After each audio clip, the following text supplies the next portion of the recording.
വയനാട്ടിലെ യോഗ്യനായ MLA രാഹുൽ മാങ്കൂട്ടത്തിൽ പ്രധാനമന്ത്രിയുടെ സ്ത്രീ സുരക്ഷയെക്കുറിച്ചുള്ള പരാമർശത്തെ വിമർശിച്ച് രംഗത്തെത്തിയതോടെ രാഹുലിന് അതിനെക്കുറിച്ച് വിമർശനം ഉന്നയിക്കാൻ എന്ത് യോഗ്യതയാണെന്ന് ചോദിക്കുകയാണ് സോഷ്യൽ മീഡിയ ഒന്നടങ്കം.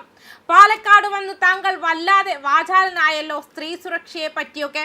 സ്ത്രീ സുരക്ഷ എന്ന വാക്കുച്ചരിക്കാനെങ്കിലും നിങ്ങൾക്ക് അവകാശമുണ്ടോ എന്ന് തുടങ്ങുന്നതാണ് രാഹുലിന്റെ പോസ്റ്റ്.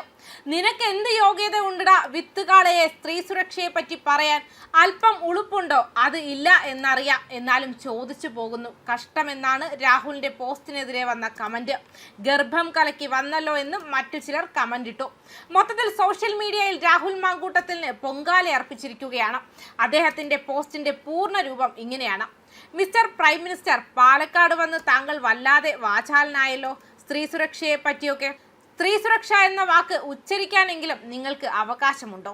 ഇന്ത്യ എന്ന നമ്മുടെ രാജ്യത്തിന്റെ യശസ് വാനോളം ഉയർത്തിയ വിനേഷ് ഫോഗട്ടും സാക്ഷി മാലിക്കും ബജ്രംഗ് പുനിയയും അവർക്ക് നേരിടേണ്ടി വന്ന അതിക്രമത്തെ പറ്റി ഉന്നയിച്ചപ്പോൾ ഈ രാജ്യം തലകുനിച്ചു നിന്ന് നാളുകളങ്ങ് മറന്നാലും ഇന്ത്യ മറക്കില്ല. അന്നവർ ആരോപണം ഉന്നയിച്ച അങ്ങയുടെ സുഹൃത്ത് ബ്രിജ് ഭൂഷണെ ചേർത്ത് പിടിച്ച് സംരക്ഷിച്ച ആളല്ലേ നിങ്ങൾ? നിങ്ങളാണോ ധാർമ്മികതയെ പറ്റി പ്രസംഗിക്കുന്നത്? കർണാടകയിലെ അങ്ങയുടെ വിശ്വസ്തൻ യെദ്യൂരപ്പയെ കണ്ണിലെ കൃഷ്ണമണി പോലെ സംരക്ഷിച്ചത് താങ്കളല്ലേ? എന്നിട്ട് ഇത് പറയാൻ നാണമില്ലേ? അതും പോട്ടെ, അങ്ങ് ഇതൊക്കെ വന്ന് പറഞ്ഞ പാലക്കാട്ടെ BJPയുടെ മുഖ്യ സംഘാടകർ ഇല്ലേ, അവരുടെ കയ്യിലിരിപ്പിനെ പറ്റി എന്തേലും ബോധ്യം താങ്കൾക്ക് വേണ്ടേ? ഇതെല്ലാം പോട്ടെ, അങ്ങയുടെ പാർട്ടിയുടെ തലമുതിർന്ന നേതാവും രാജ്യസഭാ മെമ്പറുമായിരുന്ന സുബ്രഹ്മണ്യം സ്വാമി അങ്ങയെപ്പറ്റി ഉന്നയിച്ച ആരോപണത്തെപ്പറ്റി ഒരു വാക്ക് പ്രതികരിക്കാൻ താങ്കൾക്ക് ധൈര്യമുണ്ടോ?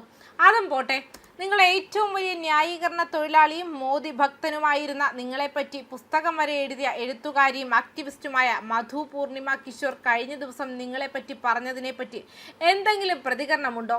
എന്തുകൊണ്ടാണ് നിങ്ങളോട് അവർ 2014 മുതൽ അകലം പാലിക്കുന്നതെന്നും നിങ്ങളെപ്പറ്റി എഴുതിയ ബുക്ക് നേരിട്ട് കൈമാറാത്തത് എന്തുകൊണ്ടാണെന്ന് അവർ പറഞ്ഞതിനെപ്പറ്റി എന്ത് പറയുന്നു? ഇതൊക്കെ പറയാൻ ദേശീയ മാധ്യമങ്ങൾക്കും ചില മലയാള മാധ്യമങ്ങൾക്കും പേടി കാണും. എനിക്ക് പേടി നഹി എന്ന് പറഞ്ഞാൽ നഹി.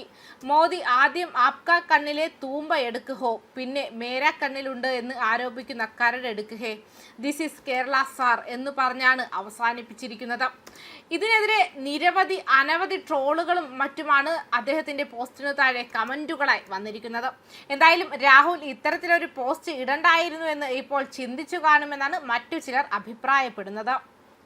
ന്യൂസ് ഡെസ്ക് കർമ്മ ന്യൂസ്.